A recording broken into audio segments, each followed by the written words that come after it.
क्या ये आज की शिक्षा से कुछ संपूर्ण ज्ञान है? क्या लग रहा है? संपूर्ण ज्ञान है? लग रहा है संपूर्ण ज्ञान नहीं। तो इसमें क्या चाहिए? इसमें चाहिए आंतरिक अध्यात्म चाहिए, क्योंकि कोई भी नॉलेज हम जो ले रहे हैं, जीके का ले रहे हैं, हिस्ट्री का ले रहे हैं, फॉर्मूला ले रहे हैं, व्यवहारिक जीवन में कुछ भी प्रयोग नहीं है। कहीं भी आप जॉब भी करने जाते हैं तो क्या वो आप कैलकुलेट कैसे कर रहे हैं? आपका एक्सपीरियंस काम कर रहा है। तो यहाँ पर हम लोगों को आज की जो शिक्षा है वो ये नहीं कि हमको समाज में रहना है, पोस्ट पावर चाहिए तो वो जरूरी है, लेकिन उसके साथ क्या चाहिए? उसके साथ चाहिए अध्यात्म। अगर बच्चे में अध्यात्म नहीं जाना जाएगा तो आंतरिक जो भाव है वो उसका विकास नहीं होगा। उसका विकास बहुत जरूरी है, और उसी विकास के तहत आप कोई भी निर्णय समाज में लेने में, अपने लाइफ के विषय में निर्णय लेने में सक्षम होंगे। आपके पास नॉलेज बहुत सारा है, लेकिन जहाँ निर्णय की बात आती है कि हम क्या करें, इस रास्ते जाए उस रास्ते जाए, तो मन में बहुत सारे प्रश्न आते हैं, समझ में नहीं आती, दिशा नहीं पता चलता है, क्योंकि आप रूट से नहीं जुड़े हैं। रूट से अगर जैसे ही कनेक्ट हो जाते हैं तुरंत आपके भीतर हो सकती है नहीं ये गलत है, ये सही, हमें इससे चलना है। ये कॉन्फिडेंस आती है एक अध्यात्म से जुड़ने से। अध्यात्म क्या है? अंदर की दुनिया, और ज्ञान क्या है? नॉलेज क्या है? बाहर की। तो हमें नॉलेज के साथ में भीतर का भी ज्ञान बहुत जरूरी होता है। अगर उसको हम अपने पढ़ाई में डालते हैं, ये जो सिलेबस चल रहा है उसमें अगर डाल दिया जाए, अभी सरकार इस पर काम कर रही है और ये चीज डाल रही है, कोर्स में डाल रही है, लेकिन इसमें आप कितने सफल की दिशा सरकार के द्वारा चला रही है, नींव चल चुका है, सिलेबस भी आ गया, लेकिन सचमुच में कार्य करने के लिए मन का विकास चाहिए। आपको ओपन माइंड होना चाहिए, खुलेगा तब तो भीतर कुछ आएगा। हम इसको बंद करके रखे हुए हैं, जकड़ के रखे हुए हैं अपने पुराने विचारों में, पहले के विचारों में। हम लोग ऐसा तो नहीं करते थे, अब कैसे करें? ये भावना से हम ग्रसित है, तो वो चीज जो हमारे भीतर आनी है वो नहीं है, वो दिशा जिस दिशा में आपको जाना है उस दिशा में नहीं जा पाएगा।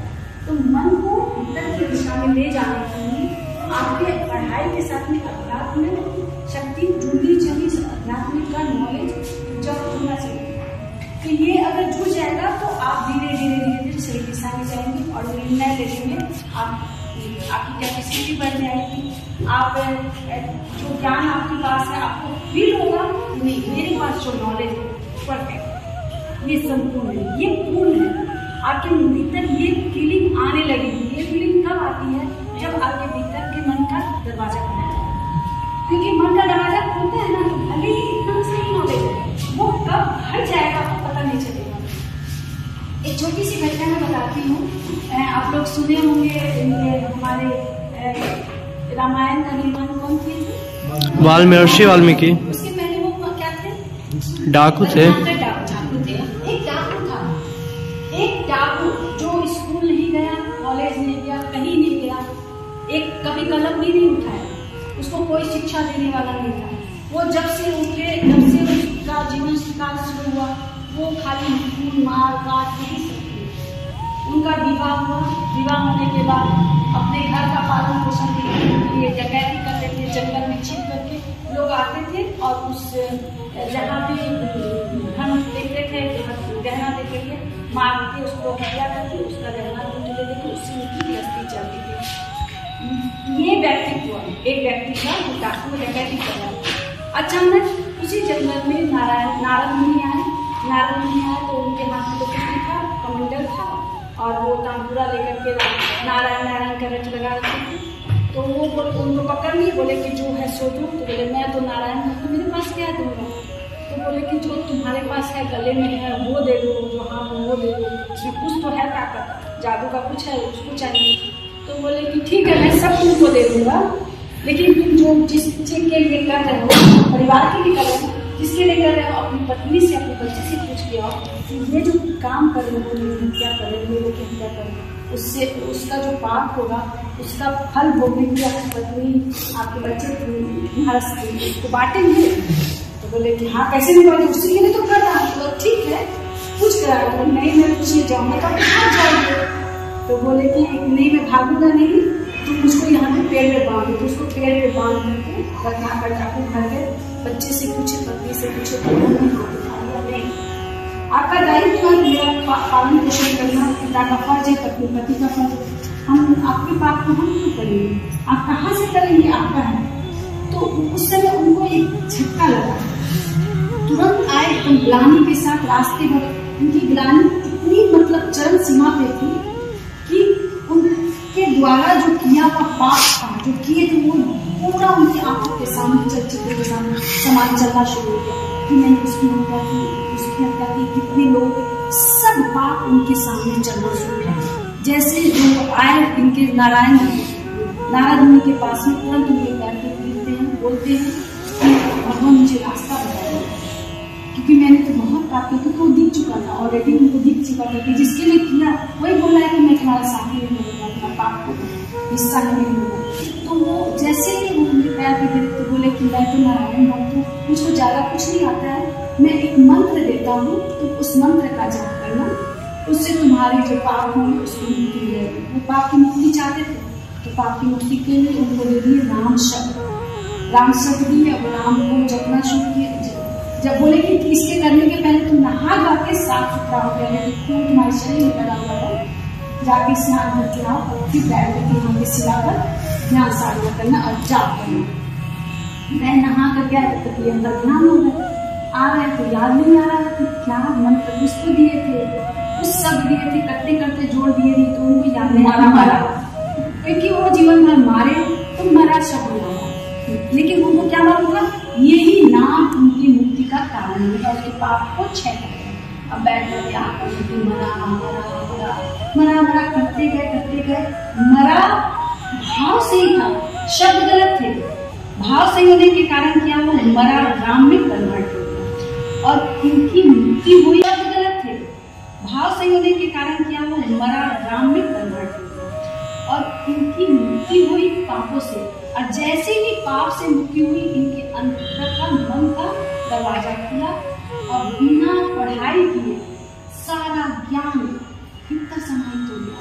यानी कि मन के दरवाजे को जैसे खोलते हैं, पढ़ने की जरूरत नहीं करते, कुछ भी पढ़ने की जरूरत नहीं पड़ती। संस्कृत में कितना आप जब कोई जो बच्चे छंद लिखते हैं, कविता लिखते हैं, संस्कृत चाहिए तो देखें कितनी सुंदरता से, कितनी पवित्रता के साथ में एक छंद के गणित के साथ में हर शब्द ऐसे कहते हैं, हर शब्द में एक गणित जो कविता के रूप में जाते हैं उसका गणित होता है, उस गणित के साथ में बिना पढ़ा हुआ व्यक्ति जो कि जीवन में डैकेटिक वो छंद, संस्कृत में छंद, चौपाई छंद, पूरी रामायण की रचना करती है।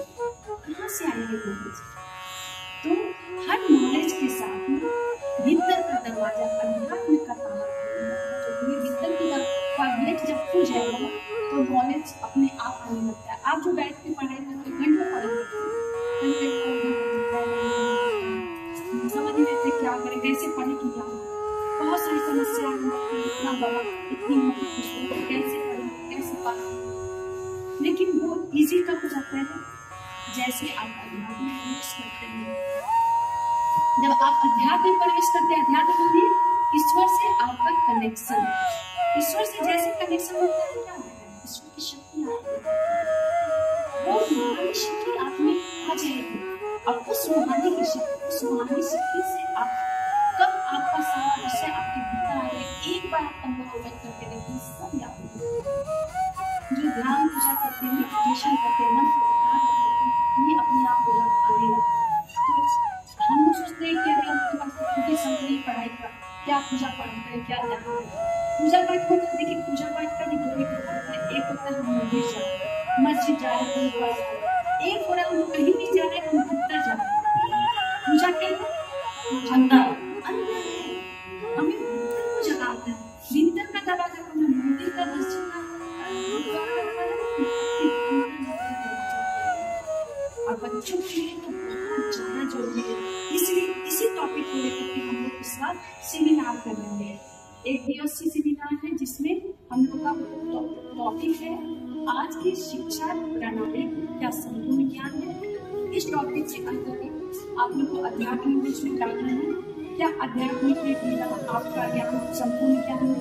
क्या अध्यात्म के बिना या जो आप व्यावहारिक जीवन में जो ज्ञान अर्जित कर रहे हैं उस ज्ञान से क्या आप निर्णय लेने में सक्षम है? कोई भी डिसीजन लेने में आप सक्षम है? ये टॉपिक उसमें जुड़ना चाहिए। साथ में अध्यात्म से ही क्या संपूर्ण विकास हो सकता है? क्या स्कूल के नॉलेज से संपूर्ण विकास हो सकता है? ये सब बिंदु आपकी स्पीच में होनी चाहिए। कि ये कॉम्पिटिशन स्कूल में होना है, किसी कॉलेजों के बच्चे हैं तो कॉलेज के सारे बच्चे अपने अपने कॉलेज के बच्चे कॉलेज को रिप्रेजेंट करने में सके। तो आप लोग को इस टॉपिक से तैयार होना है। तो इसलिए स्पीच में तैयारी करके हम जो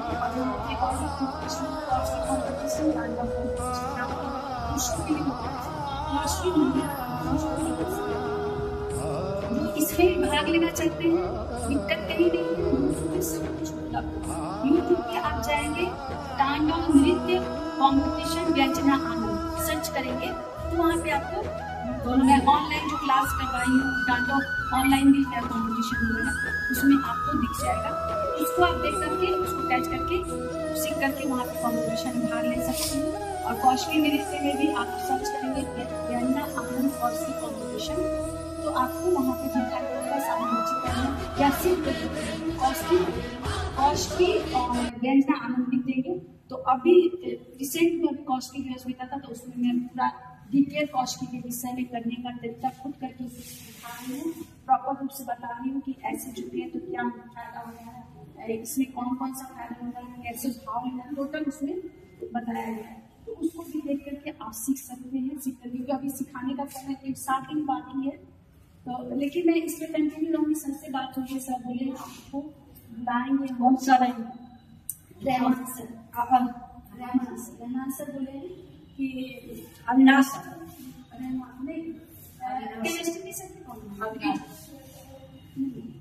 अविनाश कुमार अविनाश तो वो सर पतले लप्पू से है कंपटीशन का प्रोग्राम करवाएंगे तो आप लोग उसमें आइए और सीखिए। ये सब चीज बहुत जरूरी क्योंकि हमारे पास समय नहीं है बहुत सारा योग करने का। किसी के पास नहीं समय है ना, गृहस्थ वाले समय है ना, जो सामान ऑफिस में जो काम करने जा रहे हैं या जो पढ़ाई कर रहे हैं किसी को वक्त नहीं है। थोड़ा सा समय ऐसा चाहिए जिसमें हम पूर्ण रूप से फिजिकल और मेंटल पूरा हमारा विकास हो जाए। तो उसके लिए कौशली नृत्य पूर्ण सिर्फ कौशली नृत्य 5 मिनट सुबह 5 मिनट शाम को करिए, आपको पूर्ण रूप से पूरी शक्ति मिल जाएगी, पूरी एनर्जी मिल जाएगी। कभी बूढ़े नहीं होंगे, कभी थकेंगे नहीं और कभी भी आपके घुटने में स्किन में कहीं भी भीतर पेट में कहीं कोई बीमारी नहीं होगी, कभी बाल नहीं झड़ेगा, कभी आँख नहीं खराब होगा,